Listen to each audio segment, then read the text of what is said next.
बार बीमा प्रीमियम जो किसानों का है वो वापस भेजा जा रहा है उनके अकाउंट में ताकि बीमा कोटन का मुआवजा सिरसा का बकाया है 257 करोड़ था, लेकिन 90 करोड़ बना दिया गया कि बीमा की राशि तो ऑटोमेटिक काट ली जाती है, परंतु जब उसको बीमा देने के बाद ये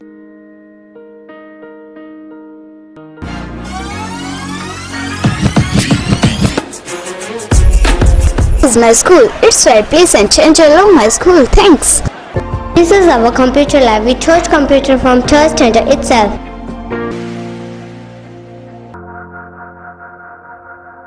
This is a school where my dream come true. प्रदेश का किसान बड़ा पशुपेश में है ग्लोबल वार्मिंग की वजह से।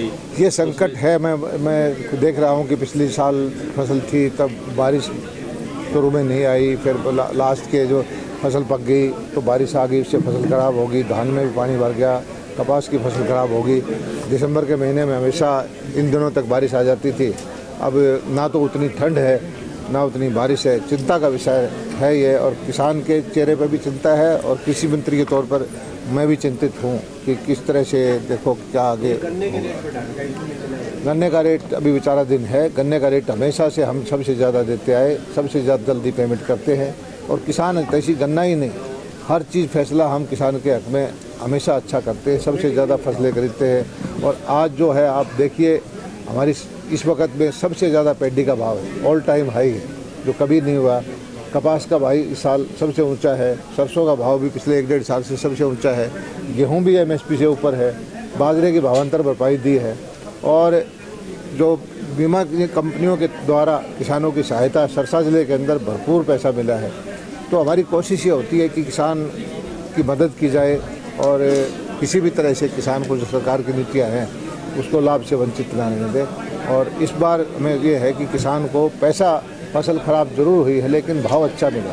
सर, आपके संज्ञान में एक मामला एक फार्मर लेके आया कि बीमा की राशि तो ऑटोमेटिक काट ली जाती है, परंतु जब उसको बीमा देने के बाद ये ऐसा है कि हरियाणा पहला प्रदेश है जिसमें जो पैसा कंपनियों को गया है हरियाणा सरकार से, किसान से और भारत सरकार से, और किसान को जो बटा है 500 करोड़ रुपये ज़्यादा दिलवा रखा है। हरियाणा में कंपनियां 500 करोड़ रुपये घाटे में रही है और प्रदेशों में ऐसा नहीं है। लेकिन इक्का दुक्का केस आ जाते हैं कि कई बार बैंक से पैसा कंपनी के पास नहीं गया तो हम उस बैंक से केस डाल के पैसा वसूल करना पड़ेगा। एक प्रक्रिया, उसमें टाइम लगता है। मंत्री जी 2020 का कोटन का मुआवजा सिरसा का बकाया है 257 करोड़ था, लेकिन 90 करोड़ बना दिया गया। ना वो ऐसा नहीं है, जो ये ऐसे नहीं बता सकता मैं, लेकिन हमने सरसा ज़िले के अंदर जितना पैसा 2 साल में दिलवाया है हरियाणा के किसी ज़िले को नहीं मिला। मुझे इतना ध्यान है कि सरसा के बाद भिवानी है, सबसे ज़्यादा पैसा सरसा ज़िले को मिला है।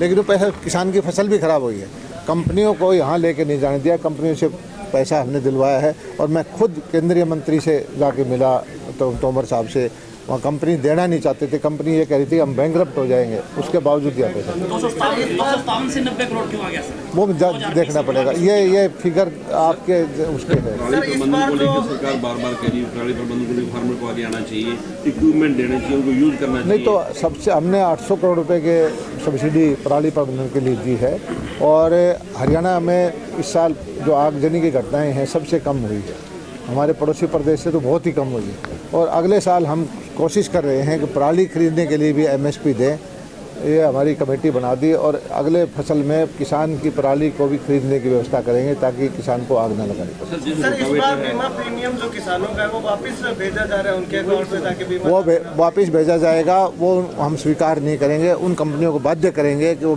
पैसा लें और किसान को मुआवजा दें। रोटावेटर है, विधानसभा का सेशन हो रहा है, कृषि को लेकर के किसान क्या उम्मीद करें सर?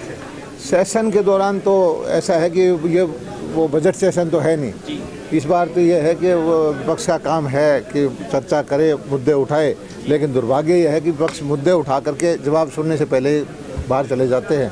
और मैं तो एक ही चीज़ कहता, जब मैं आंकड़े देता हूँ कि हमारी सरकार से पहले क्या किसान को मिलता था, आज क्या मिलता है, तो उस वक्त विपक्ष इन जवाब को सुनने के लिए तैयार। भारत जोड़ो यात्रा को भी हरियाणा में आना, उसको आप कैसे देखते हैं? किस तरीके प्रवेश कर भारत को जोड़ने की इनको क्या संकट आ गया? ये कांग्रेस से बचाओ यात्रा है, भारत जोड़ो यात्रा नहीं है। और लेकिन इस यात्रा में भी एक अच्छा ही है कि राहुल जी इस देश के बारे में जानकारी कम रखते थे, क्योंकि वो विदेश में पढ़े लिखे हैं और सुरक्षा के घेरे में रहे हैं।